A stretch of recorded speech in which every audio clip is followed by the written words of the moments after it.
चिड़ियों ने ठंडे ठंडे पानी से क्यों नहाया वाली मज़ेदार कहानी। इस बार टोनी चिड़िया ने जंगल की सभी चिड़ियों से अलग एक सोने का अंडा रखा हुआ था और वो अंडा टोनी चिड़िया से भी बड़ा था और आज उस अंडे से बच्चा निकलने वाला था। तो फिर टोनी चिड़िया एक सुंदर से बच्चे का निकलने का इंतज़ार कर रही थी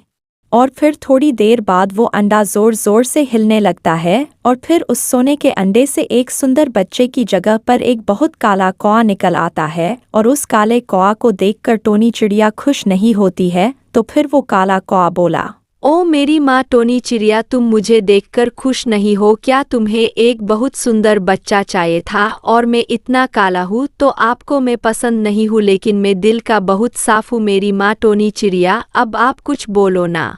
ओ मेरा बच्चा काला कौआ, आज ऐसी बात नहीं है, मैं तुमसे बहुत प्यार करती हूँ, लेकिन मैं सोच रही थी कि अगर मैं जंगल की बाकी चिड़ियों को बताऊंगी कि मैंने एक काला कौआ को जन्म दिया है तो वो सभी चिड़िया मेरा मजाक उड़ाएगी, इसलिए मैं डर रही थी। तभी उधर पीछे से टोनी चिड़िया की दोस्त रानो चिड़िया आ जाती है और वो टोनी चिड़िया के काले बच्चे को देखकर बोली, ओ मेरी दोस्त टोनी चिड़िया, तुमने तो इस बार एक काले बच्चे को जन्म दिया है और अगर टोनी चिड़िया तुम्हें अपने बच्चे को काले से गोरा बनाना है तो तुम जंगल के जादुई तालाब में सुबह सुबह अपने बच्चे को ठंडे ठंडे पानी से नहलवाना होगा तो तुम्हारा बेटा गोरा हो जाएगा।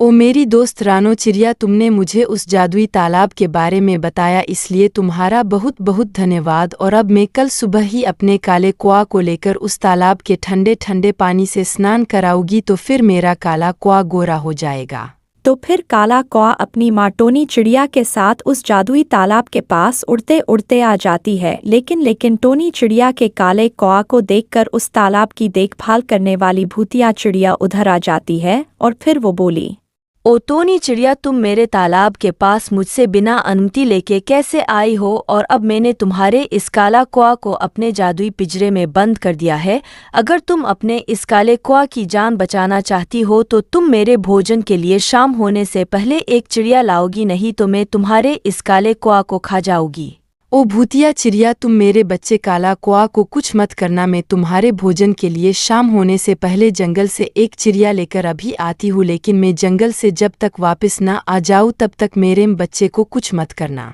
तो फिर टोनी चिड़िया जल्दी उड़ते उड़ते रानो चिड़िया के पास आ जाती है और बोली, ओ रानो चिड़िया, तुमने मुझे जिस जादुई तालाब के पास भेजा था उधर मेरे काला कौआ को एक भूतिया चिड़िया ने पकड़ लिया है और अब वो मुझसे अपने भोजन के लिए एक चिड़िया खाने के लिए मांग रही है, नहीं तो वो मेरे काला कौआ को खा जाएगी। अब तुम मेरी मदद करो।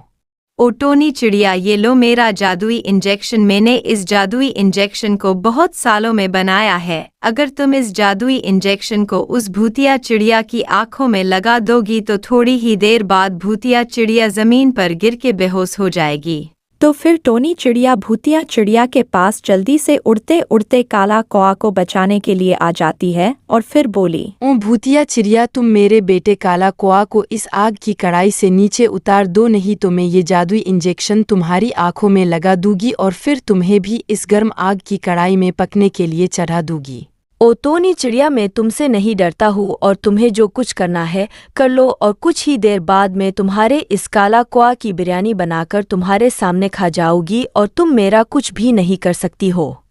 तो फिर यह सब सुनकर टोनी चिड़िया बहुत गुस्सा हो जाती है और फिर अपना जादुई इंजेक्शन भूतिया चिड़िया की आंख में लगाने लगती है और फिर इंजेक्शन लगाने के बाद भूतिया चिड़िया जमीन पर गिर के बेहोश हो जाती है और फिर टोनी चिड़िया काला कौआ को गर्म कढ़ाई से नीचे उतार लेती है।